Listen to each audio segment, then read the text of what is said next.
Hello everybody, this is Joker, and today we have a Nocturne video. It's kind of like a how-to Nocturne video, except it's more of how to Nocturne my way. And that's because I'm not gonna be teaching you really the specifics of Nocturne. This video kind of assumes that you already know what his skills does and what kind of functions he provides. So this video will be more of what you should be thinking of while you're jungling. So I guess in a way it's actually just a how to jungle video. And the first thing we're going to be talking about is mostly presence. Because the way you present yourself on the map and in lanes is pretty much how you force your opponent to do whatever it is you want them to do, whether it is for example, this enemy Shinzao, if you want him to be presenting himself more top lane, then what do you do in order to make him keep going top? Or if you are behind, what do you do in that situation? So yeah, to start off, you can see we don't have that much coverage in our top jungle. This isn't like a diamond game, but this is a ranked game. I'm dual queuing with the Ezreal, and we're not on Skype or anything, so we don't have that much of an advantage. The only advantage we really have is that we both know our skill levels and we don't rage that much, so it's pretty calm. But yeah, like I was saying, for presence, you'll see we don't have that much coverage in our top jungle, so I can pretty much assume that they're gonna go there, being that in this elo, a lot of people like to invade as Shinzao. So yeah, um, most of this game you see right now Malphite comes out from my red jungle, so I can assume that they have already stolen my red, and right now is the time where you should be deciding, do I want to go after their red or do I want to go protect my top? And seeing as my top is getting engaged on, my first reaction is forget about the reds. I want to go put some pressure there. And my top got away already, but I want to stick around just to make sure that he doesn't get ambushed or anything like that. And I know that Shinzao wants to extend his lead, so he's going to go after his blue. And seeing that Malphite already got a little bit of pressure top, I want to pressure him a little bit. A lot of people think this is actually wasting time. This is not a waste of time for a few reasons. One, because you can see Malphite on the map right now wants to run towards me. And Renekton, he doesn't leave his lane. He stays inside and tries to get some experience. So already the little bit that he was pushed back at the beginning is undone from my actions. And that's sort of what I mean by showing yourself in on the map. You want to just keep forcing them to think, hey, you know what, this Nocturne wants to keep pressuring me. So we go back to a little bit of farming. I want to make sure he doesn't leave anything in my jungle, and of course he does. So just clear that a bit. And this is, one would think, a bad thing for me. I have one less buff and my jungling will be a little bit slower. He also delayed the time that my red buff will be spawning, but it's not that bad actually, because what we're going to be seeing is that I know my timer. He's not going to continue to pressure my red buff, and I'm going to find ways to come back into the lane. So you can see right now we're not actually behind in gold at all. We both hit 4.8k at the same time, and now's the time where I want to be thinking, hey, where do I want to gank? There's no buffs, so I don't have to secure any of that anymore. I'm level 3, so I'm definitely strong enough to gank a lane. And so yeah, I choose bot lane. And they saw me with that ward. If you can see their ward, then they can see you. But you'll see what happens. It's actually now when I believe I'm just waiting for Ezreal. Yes, so as you guys can see, Shinzao got his first blood top, and in a way, a lot of junglers think like you have to appear where the other jungler is going to appear and try to counter jungle him to make sure that his gank is ineffective, but that's not actually true. See, as you can see here, we're going to gank this Sona. She extends a little bit too far, and I waited a little bit long enough for this to happen. So So already I've given the advantage to my lane, which was being pushed up by the enemy, and I choose this time to push. One thing you want to focus on when you're jungling is to always push after every gank, and this video will show the success of that. So make sure you always push after every single gank. So like I was saying, Shinzao was ahead, right? He had a red buff, he had a blue buff, and I only had one buff, so it was actually better that I appeared bot instead of trying to counter jungle top. Yeah, I let my Renekton die, but you can see later on he's going to get ahead regardless. He did run Exhaust and Ignite, and yes, this is a gold game, so some of you are wondering why not flash. Well, it worked out for him. Renekton is pretty mobile anyway, and Janna also didn't run flash. That one I don't really understand, but it worked out. So the basic thing was I saw him get first blood, and I was thinking, you know, what can I do? I can't go all the way top and try to help him to cover that lane, and I can't just give up on all the time spent here. I know they're gonna keep pressuring my Ezreal and my Janna back into their tower because they're Caitlyn. The dynamic of Caitlyn and Sona is basically I want to stay around and try to. And here he just gets a little bit too far ahead. And you'll see here I try to push up also just to make sure that the minions hit the tower. But yeah, just get back ahead. You want to make sure that wherever you are, you make the most out of it. Even if you don't get a kill or you don't help your lane get a kill, it's not a failed gank. What you did was you showed your face around there. You made them a little bit more scared and more pressured. So make sure that regardless of whether you get a kill or not, you keep showing your face and you keep making sure that they know that you're a threat. So, yeah, Caitlyn and Sona, they will keep pushing up because they are a poke lane comp and they want to keep exerting their pressure. So it's actually pretty easy to make sure that we got a good gank down there, and it put me back on the board for in terms of jungling. Because now they know that even though they put me behind, I'm not that far behind, and I'll still continue to pressure them. So as you saw that ping right there, I was asking Renekton, hey, where's that ward at? And right now I kind of want to make up for the fact that I wasn't top lane. So he says, come through the tri-brush. I don't actually do that because I figure I want to set one up. But he kind of jumps in a little bit ahead, and I underestimate Malphite's burst. So I accidentally let him die instead of running in when I should have, but you can see here I'm just going to put a little pressure on. I don't actually do that much damage because of his armor. But we do pull Xerath up, and you can see here Xerath's not actually going to do anything, so yep. We get away with that. Ahri doesn't push. This Ahri is a little bit, I don't know. I feel like this Ahri doesn't know how to lane, but later on you'll see she actually pulls ahead, and in our team fights we actually do really well. But I figure as a jungler, what should I be doing now? I could go gank bot. Blue's on the way and it's already up, so I want to just get Ahri that as quick as possible because I haven't been showing my face much mid, so I want to make sure she's at least well off on her own. And yeah, after this I'm thinking, just by looking on the map, I kind of want to gank bot, so bot's the quickest one to gank. And if you are the enemy jungler and you're thinking, what should I do right now? Both my mid lane and my top lane are either pushed or they're going back. So right now I'm actually not ganking bot. I'm just securing my red buff just to see if he'll pressure it. But yeah, if I was the enemy jungler, I'd be around bot lane just to make sure that my team doesn't get ganked. Either that or I'd be thinking of ganking mid for the same reason.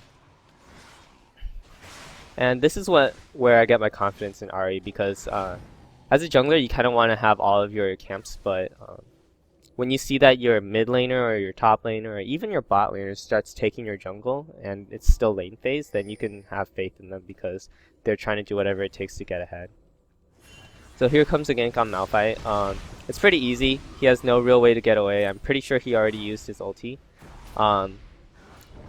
And he just used his flash, so that's the only way. I made sure to land my Q on him first before I ultied in, just to make sure that I got my movement speed on him. And we pick up an easy double kill there because Ahri actually reacts really well. And here's another thing, I make sure to keep pushing the lane because Right now they have 15 seconds on their death timer, and it takes about, well, without boots, it takes about 30 seconds to get into lane, especially if you don't have movement speed quints. And so I decided, hey, let's take this time, and even though they're up now and you can see it on the death counter, we still keep pushing a little bit because I know it'll take them a little bit of time, and even if they do get here, we're pretty much guaranteed a good escape because well, now that I don't have any mana, it's not true, but because I have a fear, and because Renekton has his slice and dice. And so, yeah, that was an easy push for me. Now is the time where, as soon as I get back, I want to be thinking of finishing my Ancient Golem for that extra tankiness, and after that getting a Ninja Tabby for extra chase potential and also a little bit more tankiness at the same time. So I finished my Golem, and it's always important to grab a ward, and if you feel like you need it, get a potion. The potions aren't so much as to recover in the jungle, you kind of just want to use it during a fight, which you won't see me do because I'm a little bit forgetful, but you want to use it in the middle of a fight to add that regeneration during the fight.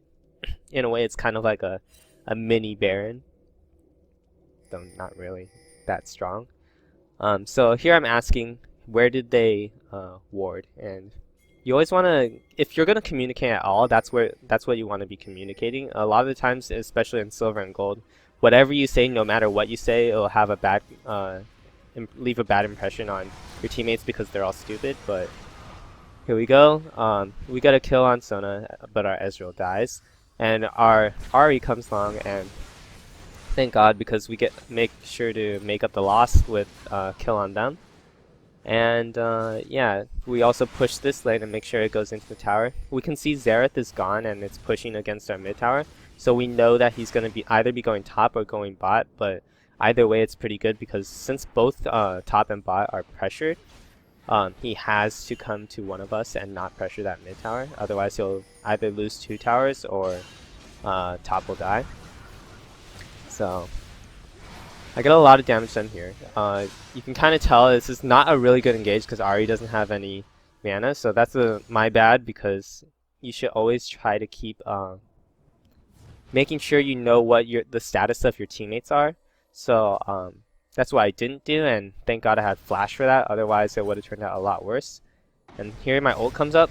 I actually ulti Xin Zhao instead because I saw he was further up, and because of that I was able to secure the kill on well, I turned around to get Xerath, and we made sure he didn't get away, and my Ezreal made sure that the Xin Zhao died. And now that I'm back, because I couldn't help out really with that push, the next thing you should be thinking about is my team is mostly bot lane, and my top lane is taking my jungle. What do I do? Well, I could either push mid, or I can see that top is pushing and my top lane isn't there to keep it. Or I can go secure dragon, and most of the people you talk to will say, hey, I want to secure dragon. But actually in this case, I know that dragon's not going to be under threat. I know that the enemy team isn't strong enough to take on my team, whether it's 3 to 4 or 3 to 5 or anything like that. And even if they do take dragon, we can always take a tower. So right now I know their blue is up. I think it glitched, so I was able to see when it respawned, or either that or Renekton showed me the timer. I can't remember, but I saw that it was up, so I warded there, and I also warded to see whether or not they were going to start taking it. And unfortunately, I find the Malphite, and he knows that I'm here. And Xerath makes a really good play. He wards over here. And me being me, I wanted to show that, hey, I'm not going to let this pass. But I didn't see Xin Zhao around, and because of that, I lose my life to Xerath. But yeah. My initial plan was to try to pressure his blue buff, which I did delay it for a bit, but it wasn't exactly the way I planned it to be. And you'll see pretty soon that they actually don't take this blue buff that quickly, so by the time I come up, if I had rushed, and it's because of my Renekton, one thing you should know is never rush a Renekton like that, especially if you're that squishy. So by the time I'm up, if I ran all the way towards blue buff, I could have actually taken it, but I don't. And here's where Ari should have actually been helping out my Renekton. She is all full health and she has a spell. Xerath is full health and he goes into auto attack the Renekton and Malphite takes him out. If Ari was there, we probably could have got a double kill there, or at least got away with one kill, but she was a little bit too scared. But yeah, I come back, I give blue buff to Ari. Their blue buff is still up, and after this blue buff, I go to take my red buff, and if I had gone to take their blue buff instead, it would have went a lot better, but because they still haven't taken theirs. But because my mind is so set on the plan, I take the red buff, or I try to take the red buff instead. And I see that they're taking blue buff now, and it actually goes by really quickly because Xin Zhao uses his smite, so it turned out pretty well for them. But at least we delayed it long enough for us to be even on the blue buffs. And so their Renekton was pinging, hey, can you take care of my lane sometime? Because I'm going to be roaming bot lane. So that was actually a really good play by him. Because one thing, I'm assuming you know how to play Nocturne in this video. So like I said, we're going to be thinking more about function. As a jungler, the longer you hold someone's lane, the more EXP you actually get. Because the experience is more constant than the experience you get in the jungle. So I'm glad to take his lane here. Even though I'm not doing much damage to Malphite, I want him to know that I'm not going to back down from every single thing you do. I'm not going to let you keep attacking me for free. So that's not always a good thing. You don't always want to be overzealous on that, but that's one thing about presence that you need, is to show them that, hey, my guns are still up. Now, this is a little bit counterproductive because I kind of keep walking back and forth from him like a fly, but it ends up doing its job. He wastes a little bit of mana, and I show him a little bit of pressure. Last hitting, like, although it's really important, like, when you're in higher levels, you do want to be able to hit all of those and make sure you get them. I know Malphite's going bot right now, so I'm soon gonna rush there. And my ulti's up, so it's okay that I'm not there right now. But yeah, like I said, for presence, you want to just make sure you keep going at him. And here a fight's breaking out. I can see Xerath is actually closer to me, and he's actually pretty low health. So I jump on him, finish him off, get the blue buff from him. And then now I'm going to go around because I can see that they're going to chase forward and go after my Renekton. And here I am. I'm going to kill this guy because he killed my art and took my buffs. So in the end, it turns out really well for us. They kill Renekton still, but we got their jungler, we got their Malphite, and we got their Xin Zhao. So all turned out pretty well, and that's the advantage of building Nocturne this way. I know a lot of people like to build him with rushing a Brutalizer, maybe getting a Wriggles or that kind of stuff, and as much as I can see where they're coming from, getting a faster jungle or that kind of stuff, Nocturne used to be what we call a control jungler. He would invade, he would clear the jungle really fast, move around, and kind of keep the other jungler controlled by keeping him at certain parts of the map. But nowadays, he's more of a tank jungler, and you can kind of see that with when Big Fat LP became CLG's jungler. He kind of built everyone tanky no matter what champion he was playing. Excuse me. And I actually think that's a lot better because nowadays you're starting to see triple threat combos, like your top is an assassin or things like that. But where when you're jungling in silver and gold, you kind of want to keep the tanky part. Like, you don't want to be jungle Eve, like, although that does work. It usually works only if you understand the dynamics of the jungle and the dynamics of the lanes that are against each other. So that's why we're making this Jungle Nocturne video, is because this is actually really successful, going through gold, going through silver, and even actually through games in Diamond, as you might see some of your favorite streamers be playing Jungle Nocturne and things like that. But yeah, Nocturne, he adds a lot of semi-global presence. He can still be a control jungler and clear lanes pretty quickly. As you can see, I also clear the lanes really quickly. And so, yeah, you just want to keep doing that. we got a good fight over here. I can see Malphite's going down again, and he usually isn't the kind to wait in a brush. I know he can't kill me if he does wait to ambush me, so it's obvious that he's going to fight. And yeah, here our Ezreal gets a little bit too aggressive. It's mostly just because he did really well in lane, and there he gets his second death. But yeah, Nocturne, you don't have to build him Wriggles. It's better just to build a tanky in silver and gold, and maybe even into platinum. And we also have a Renekton, so if you have 2 tanks, it's really good for a front line. Leona or Terra can add, or Alistar can add a 3rd person to the front line. But anyone who's more spellcaster type of a support just adds to backline protection, so that's also good. And that's kind of like the dynamic you want when you're picking your jungler. You want to think, I want to be more tanky for my team, and that's what this Ancient Golem build does. Your core items are your Ancient Golem, your Ninja Tabby, and your Iron Solari, your Locket. Those 3 items will make you pretty much invincible. As soon as you get your first 2 items, the Tabby and the Golem, you're already mostly unstoppable. But as you saw, I did get killed by Xerath earlier. And with this game, as soon as you get your Aegis, then you're pretty much invincible. So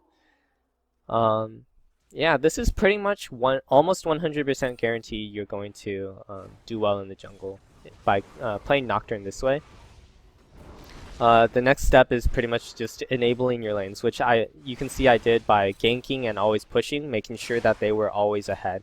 And always making sure that you are ahead as well as them. So by pushing their lanes and by holding their lanes, I'm always making sure that I get more experience through the lane whenever I'm not in the jungle. So my time spent waiting there was always productive. And yeah, so now that they're both ahead, the lanes and the jungle, what you should be doing at this point, which I just started doing, is I started buying wards, and I'm going to try to be warding up as much of their jungle as possible. Because at this point in the game, we have all of their outer turrets, and we want to start progressing to take down their inner turrets. So the only way to be able to ensure that you have a safe route in that far into the map is to be able to ward. And so the job of the support is to ward and to make sure that you're enabling your AD carry and the rest of your team to be safe in a fight. But at the same time that they are warding, your job is to make sure that is to pretty much sabotage their secret agent, because as a jungler you're pretty much playing that secret agent role. So go into their jungle, show your presence. If I was more aggressive as a jungler, I would probably have gone in to counter jungle or to invade more often. If you're playing Udyr, that's something that you should definitely be doing, whether you're higher level or not. But yeah, my main goal is just to show that I'm everywhere on the map. And at this point, if you go bot lane, you should always be worried that they're gonna go after your Baron. But I'm not too worried, just because we're gonna win every single fight mostly. And yeah, if you see them rushing you like that, take the closest bush to ward, and you can settle for less just to make sure you're safe. Ahri did a really good charm there, and this is pretty much where we win. Yeah, don't appear bot lane when Baron's up most of the time, but since I'm that far ahead, it's okay. Yeah, so here's the end of the game. They're going to surrender. Basic things are, you want to build tanky when you're jungling in gold and silver. You want to add presence to the lane, whether it's by showing up in their jungle or showing up in their lane. And hold your lanes as much as possible so that you can get ahead and that they won't fall behind.